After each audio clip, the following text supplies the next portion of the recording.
welcome everyone. I'm excited about tonight. I think this is going to be a really good meeting. I have asked several people tonight to be on a panel and answer some questions that I know that the audience and the district really want to know. These people have been involved in club building and membership building programs. And so I feel like when I was thinking, who could I ask? I thought of these friends. So tonight we're going to get started. It's all about building success in your club and why are their clubs successful? So I thought I'd ask some questions, and when I do first, you can go ahead and state, what club you're in, and or if you, how many clubs you're in, etc., and answer the questions. So Tiger, I'll start with you. I know you're in a few clubs. You don't have to name them all. That might take a while, but how does your club or clubs? What do you do when you start the new year? Do you have a special plan? Do you do a moments of truth, club success plan?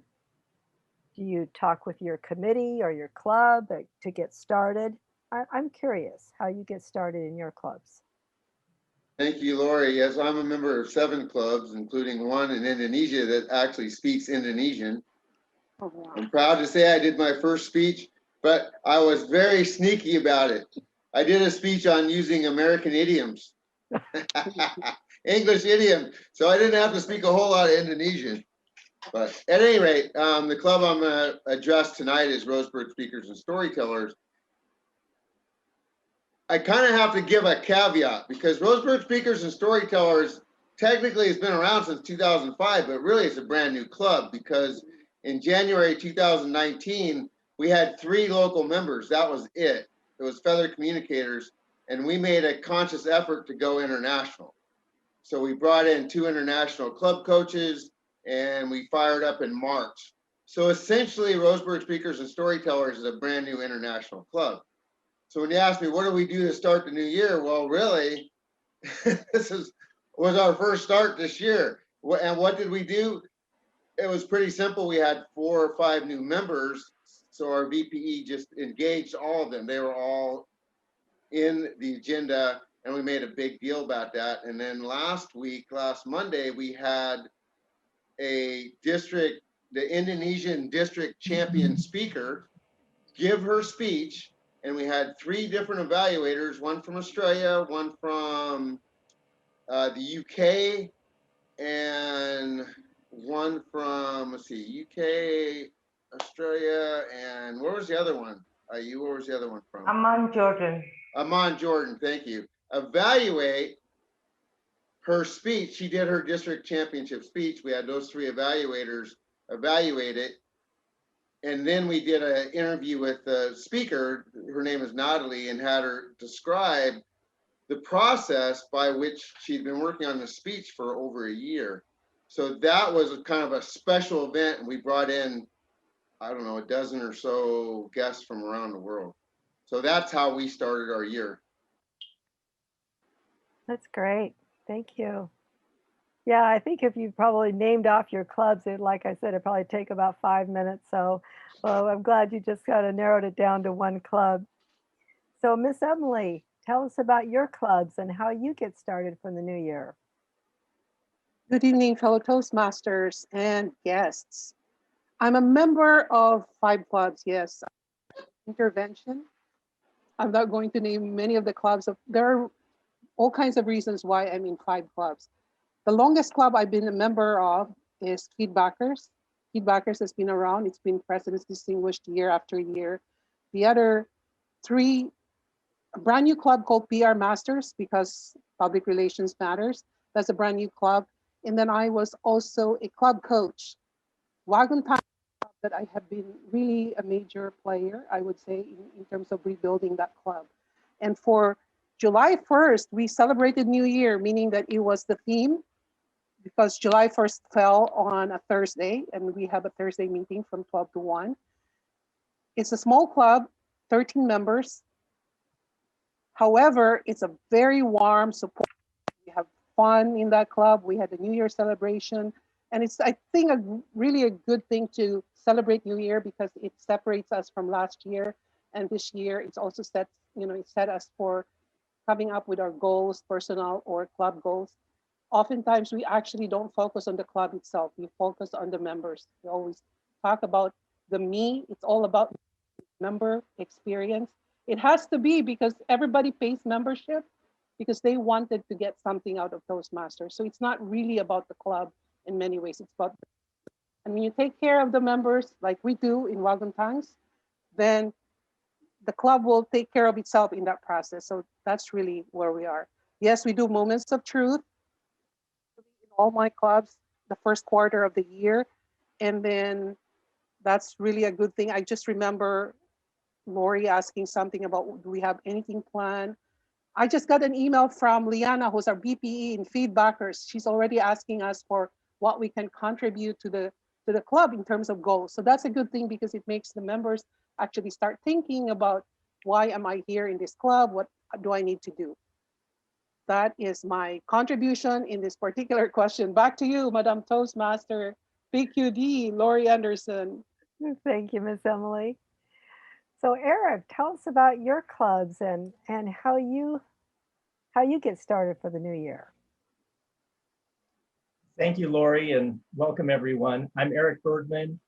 I am a longtime member. I'm a charter member, actually, of We Toasted Toastmasters in Lake Oswego. Our club formed in 2007, and we've undergone a lot of changes of location and format, especially in the last year and a half. I'm also a member of TV Toastmasters in Beaverton, where we create TV shows for and about Toastmasters. So I having been in Toastmasters for 14 years, I've seen a lot of years come and go. And what we really like to do at We Toasted, I'll talk primarily about We Toasted, and it's to celebrate in a New Year's way. Like we usually have a New Year's Eve party on the last meeting of the year, and we think that's really fun. Unfortunately, we weren't able to have that really in person the last 2 years. To get a fresh start on the year, we have one of the directors from District 7 come to our club and install the new officers in the ceremony to acknowledge those who have served and to welcome those who are serving. And so we had our area director, Shaylee Steiner, come about a week and a half ago and do that for us. And so it's a way to show that we care about officers. We care that people step up for the roles and the leadership opportunity. We did last year, for the first time in a while, do a complete club success plan. That was in part spurred by Eldred's incentive. So we have a nice gift card, I think, somewhere from having completed that. I don't know that a club has to do one every year, but it was good for us because we did have a fair number of new club officers who had never had a club officer role. So it helped them get involved. And I think we had 4 out of 7 new to the officer team. So by helping out, doing their part to fill in a section of a club success plan, that worked really well for us. And it helped us set our goals and help us get moving forward. So those are a couple of things that we have done as a club that have helped us get moving and get off to a good start. Thanks, Eric. I see a general theme going on here, but I'll wait till Suzanne is over with and then I'll share with you what I heard. Suzanne, do you want to go ahead? There. Yes, I see a pattern. The people here like to join clubs, and I'm one of you. I joined, and I am a member of 5 clubs. And those include the club I was coaching, Wake Up Beaverton. They did get distinguished, and they asked me to stay on, and I said, I will not abandon you. So I'm there. I also belong to Clark County Toastmasters, and I see David Shehorn here. He is a driving force in that club, encouraging words, very warm people, evergreen Toastmasters, and early words. Last year, as an area director, I encouraged every one of my clubs to do both a Moments of Truth and a club success plan. And many of them had one, they dusted it off. And it was really, once we got into it, it was almost magical. They began to see, I facilitated it first, but then the officers and the members got involved and they began to take off. And I want to say I was so proud of every one of them. Everyone was made at least distinguished. I think that in part came from their work doing the club success plan, having a plan. And the reason why I like the club success plan is that it brings an element of business planning to it. Now, the Toastmaster form is a little clunky, but it does force people to think ahead and think how they're going to be doing things. And then Moments of Truth, I liked. I thought it was good to start the year, but I saw some very innovative things happening, especially with Wake Up Beaverton. Layla, who was, I believe is correct, was the area director. And she used the Moments of Truth to prepare and motivate people to step up and take an office. And she was extremely effective. So I think the Moments of Truth can be inserted anywhere in the year, but I think the club success plan is particularly good because it gets people thinking about their goals and thinking about success. Mm-hmm. And I am anxious to hear, Lori, about your seeing a pattern too. Thank you. Well, you're right, Suzanne. Everyone here is at least in several clubs. I kind of embarrassed. I joined several more clubs myself this year, so I'm up to number 5 now. Oh my gosh, it's just crazy. But we like clubs, right? But I heard people say like Erik and Emilie and Tiger and you, Suzanne, that you celebrate and you really make the member recognize the member and make them feel proud of what they're doing. And I remember that was one thing, Tiger, that we learned out of your training, that you celebrate the members and recognize them and made them feel good. And my VP of membership commented on that, and she really liked your training. So I'm just going to open a question up here, and I'm going to go ahead and let somebody ask whichever what order you'd like to go. What kind of website do you have? What kind of scheduling tool do you use? Easy Speak? Do you prefer Rehost Toast? Google Docs? What is the best thing that works for you and your clubs? Go ahead. Go ahead. We use Free Toast Hosts. We also have a system by which we schedule people immediately after the meeting. Our VPE assigns roles.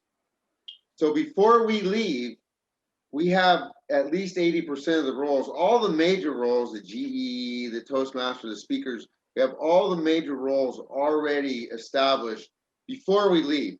So we have the meeting, and it's just kind of understood that after the meeting, people stick around for 3 to 5 minutes and we get roles established. And this can also be guests. There are often times where we assign guests a role and people go, well, I don't know if you should do that. Let me tell you, ladies and gentlemen, you assign a guest a role, guess what? They're coming back. And if they come back twice, guess what? You got a new member. And I know in a larger club that's difficult, but if you have a guest that showed up a couple times, give them a role. And I guarantee that you have become a new member, because by giving them a role, they feel like you want them to belong to your club. They feel a part of things. But I think the most important thing is, because we're all frustrated. Oh, everyone sign up for a meeting, you know, for a role. And we all go through this, and as a VPE, 2 days before the meeting, you look at your thing and you have 2 out of, 12 roles filled. So if you fill the role right at the end of the meeting, and even the VPE can go right into Free Toast Host and fill that in. So that's what we do. Easily. Yeah. Well, how about you, Eric? What do you do for your clubs? We've used Free Toast Host since the beginning at We Toasted, and that's the one we're familiar with. And I think it actually is the better for public-facing kind of marketing type website as compared to Easy Speak, which I used in a former club for a while. So I'm accustomed to Free Toast Host. You can put big pictures up on your front page. You can put a video up there. You can upload lots of information about your club that's accessible to the public or just for your members. And like Tiger said, at the end of the meeting, we have our VPE look ahead at the next agenda.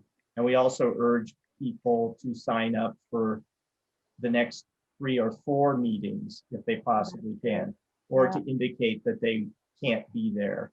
So that's a way to help us track. Yeah, I mean, a challenge for our club is still to make the best use of our website. We've been trying to get a video going, and it's like 1 step forward, 2 steps back.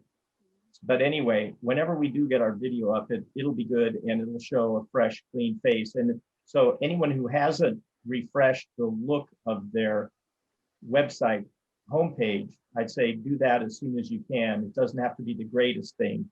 It just needs to have a fresh look now and again to show what's currently happening at the club, current information, make sure it's accurate. Just go through and double check everything every once in a while. We once went in and found out that somehow the map for our location had changed, and it was like a completely random spot somewhere nearby, but not our building even. So we don't know how that happened, but if we hadn't checked, we wouldn't have noticed that. So prevent confusion, make sure the contact information is correct, especially after you've changed officers or had other changes. So keep it up to date. So make it look like the lights are on and people are home and there's a party going on at your club. Right. You want to make sure that if it's July, you don't have your New Year's party or December 31st up there on your website. That's for sure. Well, how about you, Suzanne? How do your clubs do their website and scheduling? There is a wide range. There are people who are actually afraid of Free Toast Host. And I have to admit, as a VPE last year, I took 6 months of the VPE role. I struggled with it. Other people attack it, they master it. And one club that I can think of is, again, Clark County Toastmasters. David Shehorn does a great job of refreshing, of having a fresh look. I think that many of the clubs that I know of, and I want to be honest, I don't want to shine it if it shouldn't be shown. There is a struggle with websites. And I want to be honest, I think this is something that we can do where several clubs are saying, hey, we got to do something. Hey, who knows how to do that? So I think that because we don't know, or there are some people who are, somehow we have a lot of non-techies. I think somebody's just got to say, hey, I'm going to dig in there and do it. So that is, I must say that it's a struggle. Some people master it and some people don't. But I do agree that information should be updated, should be current, and people need to find us. And I think you had another question tacked on there, Lori. Would you remind me what that other question was besides websites? how do you do your scheduling or your or the website? scheduling. Yeah, Yes, yes. there are some people who like structure. I happen to like structure. And I would build out a website, build out a spreadsheet when I was just finished my VPE role, and I had everyone assigned, and I sent the spreadsheet along with the agenda, and everyone knew what they were doing. They knew at least 2 to 3 weeks ahead what they were doing. Others like to just go by the seat of their pants, and that works. I know Wake Up Beaverton says, hey, who wants to do this? Who wants to do this? Evergreen, they do the same thing. David, for instance, likes to have structure.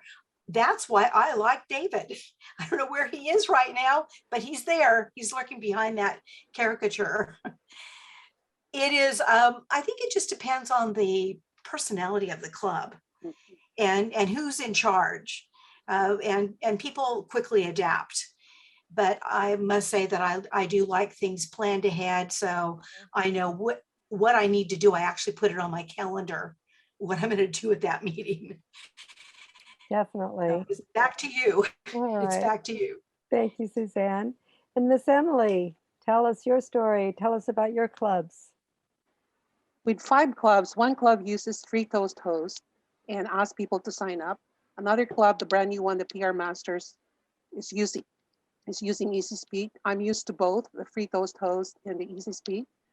3 of my clubs actually assign the BPE assign roles ahead of time. It could be a whole month. They send the member talker sends out Waguntangs, it's the same thing. And the other club also assign roles because it takes the burden away from the BPE trying to send an email asking people to sign up.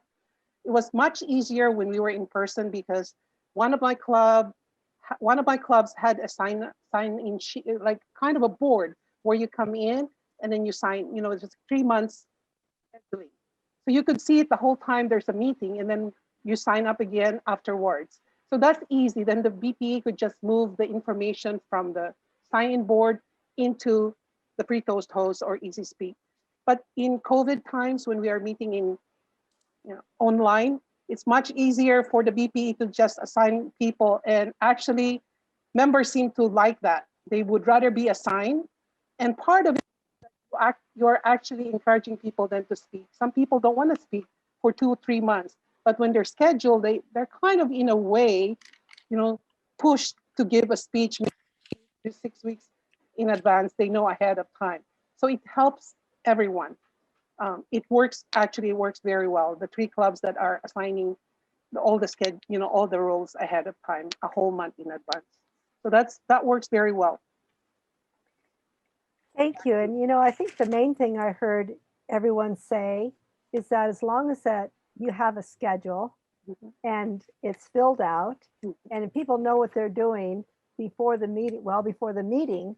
So when you do have guests come, you look prepared and you've got all your speakers in order and everything is a good club experience for everyone, I think, rather than waiting till like 1 or 2 days before, which does happen sometimes, but it's not always the easiest or the best. So we'll start with another order. We'll start with you, Erik, this time. I want to know about how people do your onboarding, your new member onboarding process. How do you onboard your new members? Do you train your pathways at that same time, or does that come later?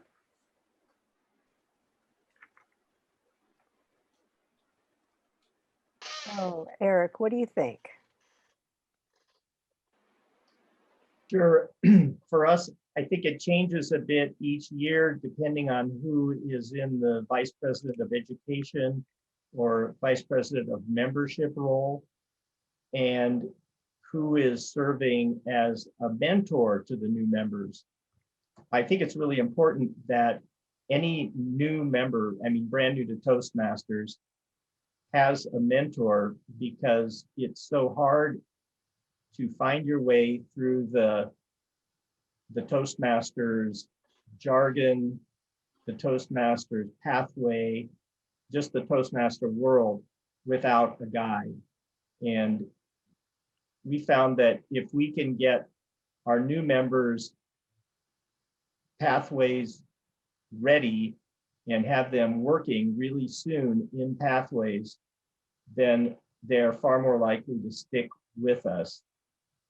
There should be no reason anyone is hesitant about it, but if people put it off, or if they hear rumors that it's hard to do or complicated, they get reluctant. And those who never signed up for pathways just were gone after a month and never showed up again. So sometimes our VP education has an online session with a new member. Sometimes it's the VP of membership to get them in pathways, or sometimes it's a mentor that the new member has chosen. We try to match mentor and mentee to somebody that they think they can work with. So it's nice that way. And so that's been successful for us.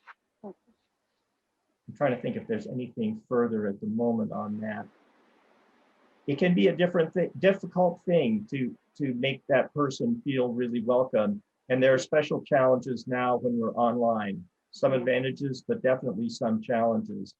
I used to like taking a coffee break over at Starbucks and having a club member meet me there so we could have up to an hour of time and just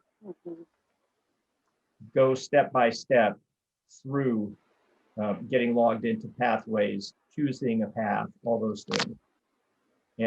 But it's just a matter of staying in touch with that new member, not necessarily just when there's something that they've got to do, like mark a path completed or something, but just check in to say, how are you? I was thinking about you when I heard this speech the other day, or have you seen this new resource? So that it's not always transactional, you're at building the relationship that will keep them connected to the club and to you. That sums it up for me. Thank you. So Suzanne, tell us about your clubs and your onboarding process. Do you do pathways right away? I thought that was great when I heard Erik say a Toastmaster guide. Yes, or a buddy. And I think David's here, so the buddy system.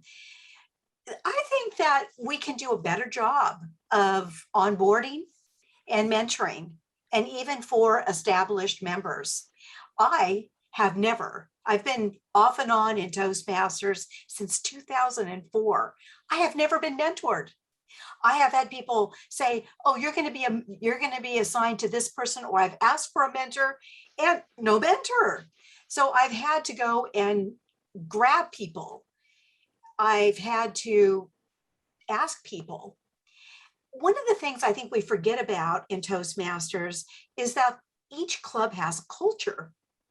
It's like a little neighborhood, a little family. This is the way we do things here. And I know that one of the problems I have with moving around, I actually have to take notes. Moving around from club to club is I forget, these people do this, they do it this way. And there are expectations, I think, that can be set up within that culture, within that club culture. I have not seen the kitty. She went Many out times. for dinner. Oh, it sounds like we're having a doggy conversation. I'm guessing it was a doggy conversation. At any rate, we can do a much better job. And this year I had a DTM project to do, an onboarding project. And I'm doing it this year for my division. I want to make sure that every club has an onboarding and has a mentoring program, even if they are buddies, that somebody has somebody to go to. Somebody has somebody to talk it over. Sometimes we just need an ear. Like, I'm really stumped on this project. I don't know what to do. Sometimes people just need encouragement like, hey, can you tell me 5 good things about pathways today, right now? I think that those are some of the things that we can focus on for this coming year. And that's where I intend to put my energy. And it's back to you, Lori. Thank you, Suzanne. I'm hearing more similar themes again. Miss Emilie, tell us about your clubs and your onboarding process.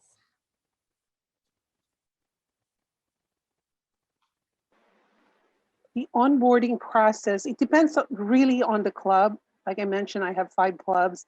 Usually it's the BPM, the Vice President of Membership, that takes care of this. But this past year, the BPE and the President have taken this role as well. It goes far beyond than just about pathways, like Erik mentioned, in the olden days when you can just go grab a coffee and talk to your member, the brand new member. Makes a difference because you're not just really building a club, you're actually a family in many ways. That's why people stay and they feel like they're a member of a family. And oftentimes this past year, I have called on new members. I show them the path itself, how to do it, what to do. It's critical to have a point person because even for seasoned members, I don't call them old members, seasoned members, they are actually also frustrated with pathways. If they have somebody in the club or a list of people that they can call at any time if they have questions, that is actually a really good thing to have in the club. So that's, one-on-one, showing them what to do. It's just not a matter of sending them a link on how to. I have done that where I send them the link. I still get an email, Emilie, I really don't know what's going on. Can you please walk me through the whole process? And it's just a matter of having 10, 15 minutes and then they feel so happy afterwards because then somebody took the time out of their busy schedule just to show it to them. Part of the thinking is that down the road, these new members will be also the members that will show other brand new members for them. So that's really the onboarding process when it comes to some of the clubs that I have. Back to you, Lori. Thank you, Miss Emilie. And Hold on. By the way, I just want to make sure to mention that Toastmasters has actually a very good new member orientation PowerPoint. So Google new member orientation PowerPoint, download it. It's wonderful. I mean, like 35 slides. It has links directly. It talks about all the pathways, talks about the roles in the club, your goals, everything. It's a wonderful, wonderful presentation that anybody can. So back to you, Lori. So it's new member orientation PowerPoint. Yes. And did you found that within the yeah, just Google it. I will find it and I will post it. Yeah, that would be great. Yeah, thank you. Yeah, I will Thank you. on the chat. Right. So Tiger, please tell us about your onboarding program. Yeah, first of all, I want to apologize. Zoom 101, mute yourself when you're not on, right? I've only been on Zoom for 3 years, so I'm just now figuring this out. Sorry about that, Suzanne. I'm going to pass this on to IU because IU took over VPE of our club last year, and she also started up a new club in Indonesia of newbies. So she's done a lot of onboarding this last year. So IU, you want to go ahead and take this question? Thank you, Tiger. I learned a lot from Tiger, but I do have my own way, which is just quick in doing almost everything. First thing first is registration and submit the payment. Usually for like the new club, I like to engage them. And then when they say yes, I can just directly say, you want to do it now? Do you have time like an hour? And then you just go. At that moment, I show how I registered them, how I submit the payment, so they see everything, even in the TI website. This is what you will get, a TI website. And then I will give them some introduction. So after the registration, submit payment, and then TI website introduction, that's what I call it.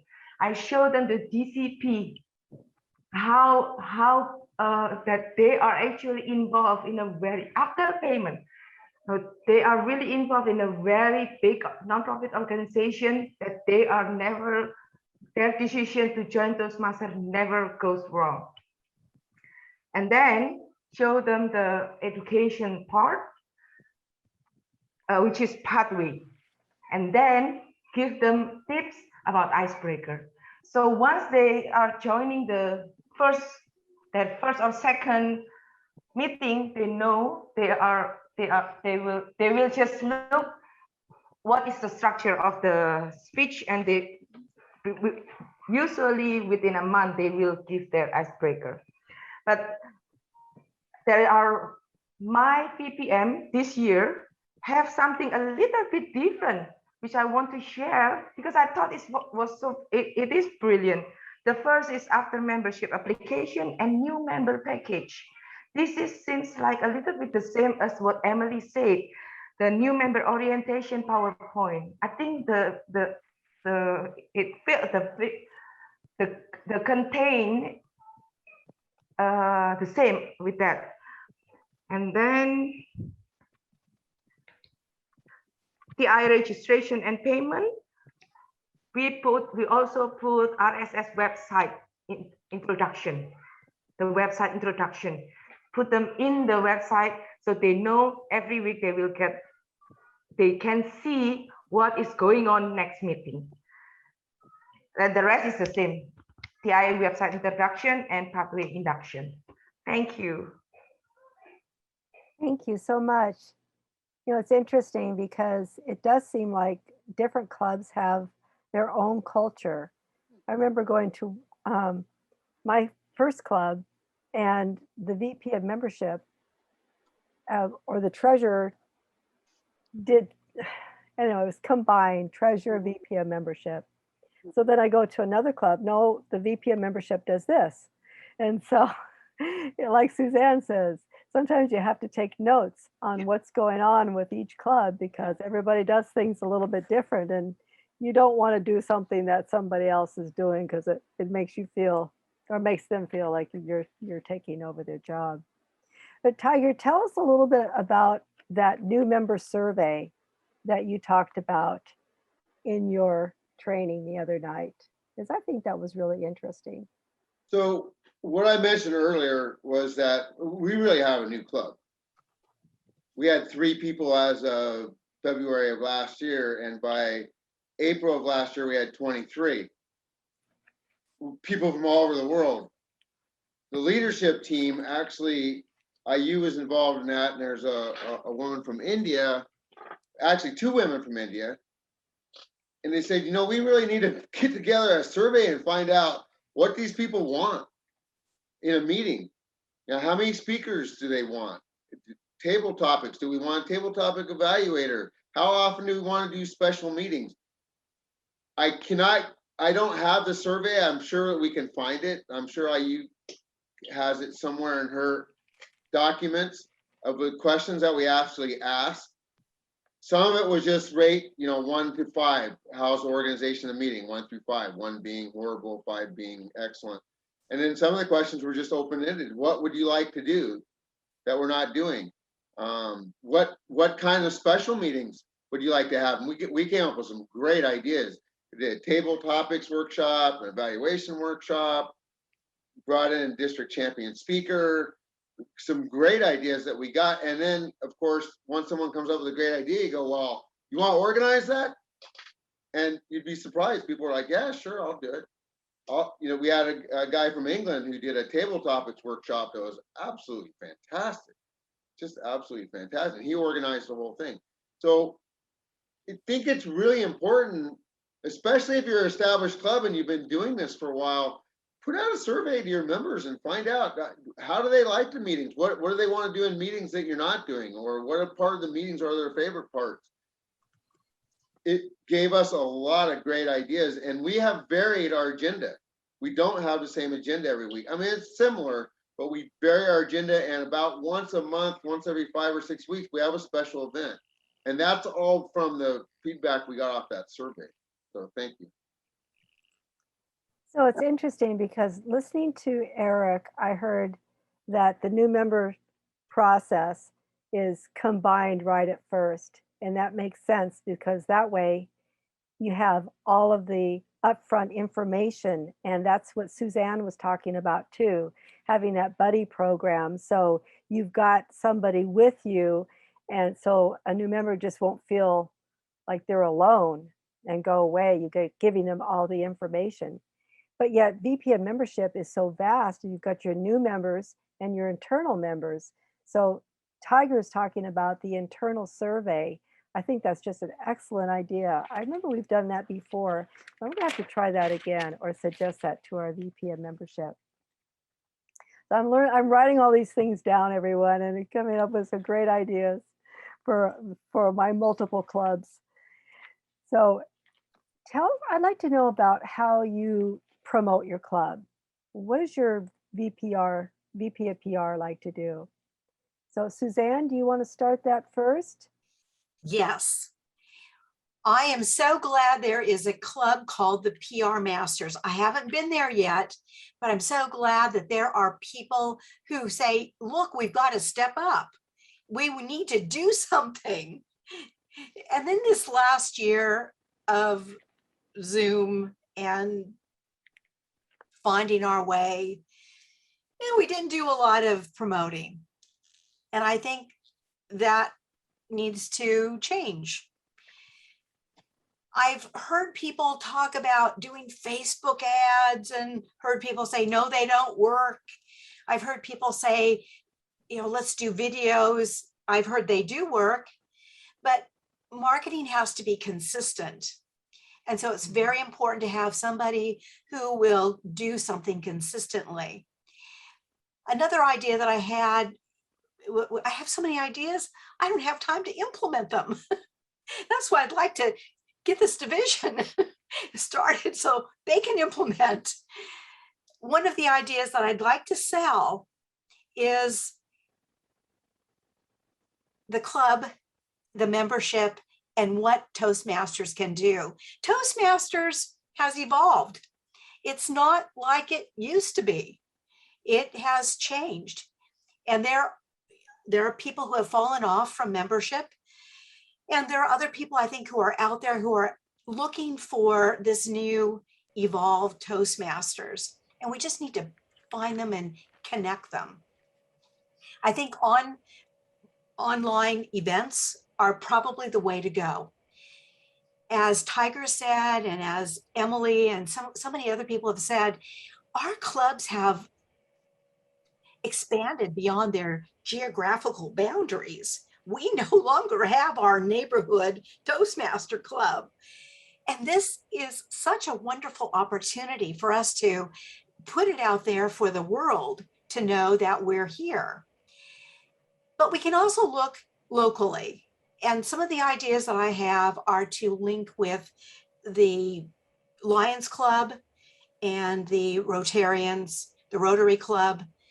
These are people who already have natural affinity for Toastmasters. These are the professional people who tend to seem to like Toastmasters because they can see immediately the value in their lives.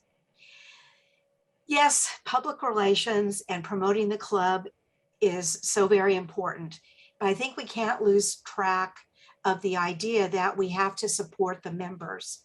And what comes first? Is it the chicken or the egg? Do we need to have what's the egg and what's the chicken? Is membership building and membership mentoring and paying attention, as Emilie said, to the membership experience. Does that come first? I think it does. And then when we have people proud of their club, people who are enthused about their club, then we can go out and start promoting our club, or maybe we can do it simultaneously. But there are some real opportunities here for us to show how we've evolved over the pandemic and over the last 5 years with Pathways. Back to you, Lori. Thank you, Suzanne. So Erik, tell us, you're big into PR and TV Toastmasters and et cetera. How do you promote your clubs that you're involved with? for us at We Toasted, the best PR was to be having a weekly meeting accessible to a lot of people along the Cruise Way, Meadows area of Lake Oswego.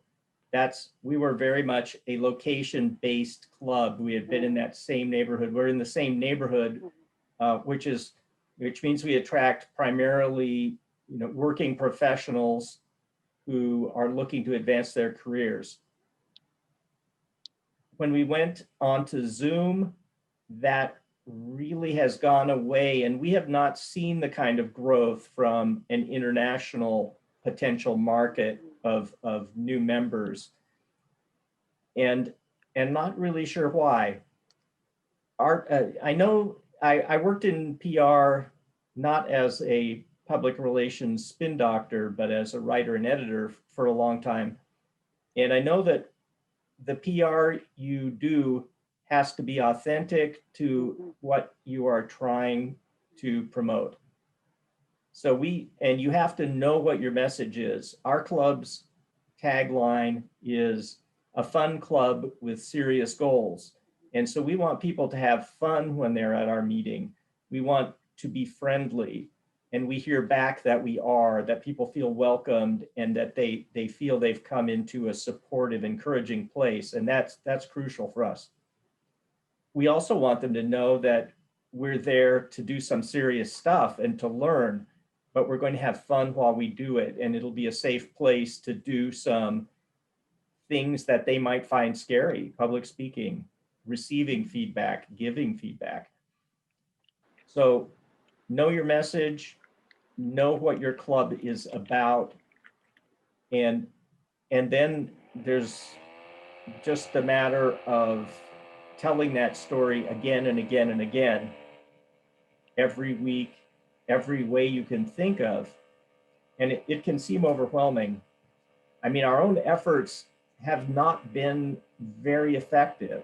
Our membership has dropped down. We're not in danger, but we're not above 20, and we want it to be.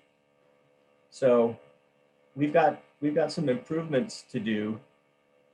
And my advice in the past was always, if you know you can't do everything, so choose something that you can do well and that you will do consistently and repeatedly for the long term. There's no one-time event you pull off that makes your club a PR success.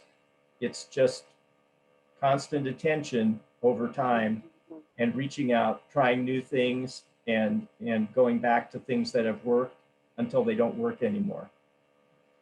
There's huge potential, and we have a brand new VP of PR, so we'll see how that goes for her. Thank you. Yeah, definitely. You do have a huge potential. So Tiger, tell us about your clubs.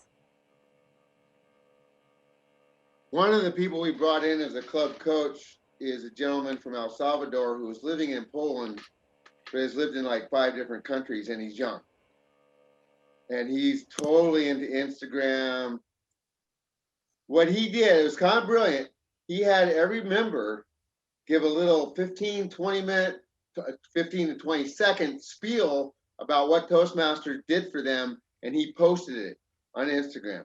So every week, what does RSS do for you? And that definitely got some attention. But I got to tell you, there's 2 things that work. I don't care, international club, home club, whatever. Number one, you got to have a good meeting.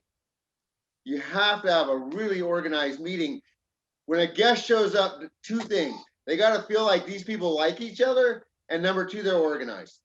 And if they feel that, the chances they're going to come back are really good. What we did when we started is the challenge was, there's only 5 of us to start. The challenge was, okay, everyone bring 1 person. And that first meeting, actually, it wasn't a challenge, it was a requirement. We had 10 people from 6 different countries. And then the challenge continued, bring somebody. Word of mouth. Word of mouth is always the best. But when you bring somebody, you have to have an organized meeting, and your core group, they got to feel like, man, these people really have it together. So I think that's the greatest thing. I don't care how much PR you do, word of mouth is always the best, and have a great product to share. Back to you, Lori. Thank you, Tiger. And so, Miss Emily, let's finish up the question with you. So here's the thing about organized meetings, and he mentioned about everybody has a role to play. One of the most important thing is that the meeting is warm, that it exudes warmness, it exudes community. That is always the thing that people will say about I have been in. Oh, you feel so warm and fuzzy or something like that. However, you can exude that. I agree with Tiger that word of mouth, personal invitation works wonders.